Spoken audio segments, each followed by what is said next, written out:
The travel rush is ramping up south of the border ahead of American Thanksgiving on Thursday, but severe weather threatens to deal a blow to holiday plans for millions of people.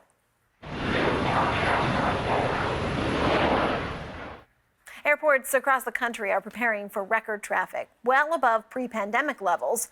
Extra airspace is being opened up in anticipation in a rare move usually reserved only for the U.S. military.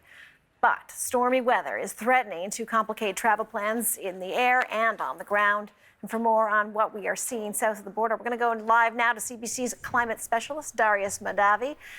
Darius, I feel like it's an annual story. We talk about bad weather and the huge amount of travel that happens in the lead up to American Thanksgiving. But what impacts are people experiencing so far in terms of this weather? And is it going to get worse?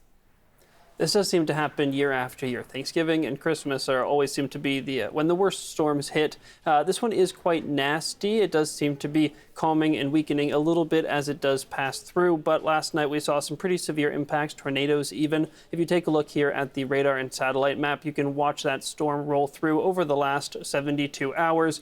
We did see it move from the west coast where it dropped some snow, but then really strengthened as it passed over the southern states, causing tornadoes, severe winds there. There was an enhanced risk warning for severe storms, which seemed to be merited because we did see considerable rainfall and wind speeds there. And then you can see that continuing up towards the east coast right now, where we're already seeing some quite severe rainfall, some very heavy rains. And New York City has recently issued for tonight into tomorrow a travel advisory for people who are going to be moving because of those, again, severe storms. Now, if you take a look here, you can see that accumulation over the last 24 hours. This is model data, so not necessarily what we did end up seeing, but quite close to the actual accumulation that we have seen. As you can see, there was up to 100 millimeters of rainfall in some local areas, even more than that, above 100 millimeters of rain. That is very significant, especially for drought-stricken states like Louisiana and Mississippi that have been in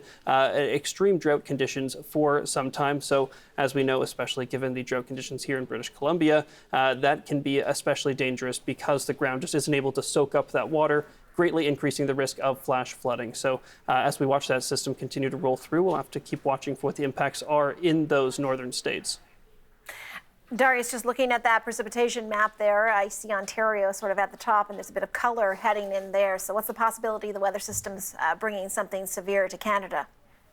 It looks like the Maritimes have the highest risk of seeing something severe. If you take a look here, you will watch the next 48 hours of this accumulation map. You can see that rain and snow coming to the rest of the coast. We're going to see tonight that come to New York City, where we'll see most of that rain, and then up to the New England and then to the Maritimes, where over the next 48 hours we could see some considerable rain and snowfall. There is actually a special weather statement in place for the southeastern parts of Nova Scotia because they're expecting up to 40 to 50 millimeters of rain and over 15 millimeters of rain per hour, which is some incredibly heavy rainfall.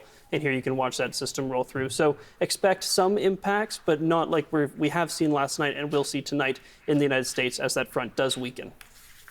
Thanks, Darius. Thanks, Sarah.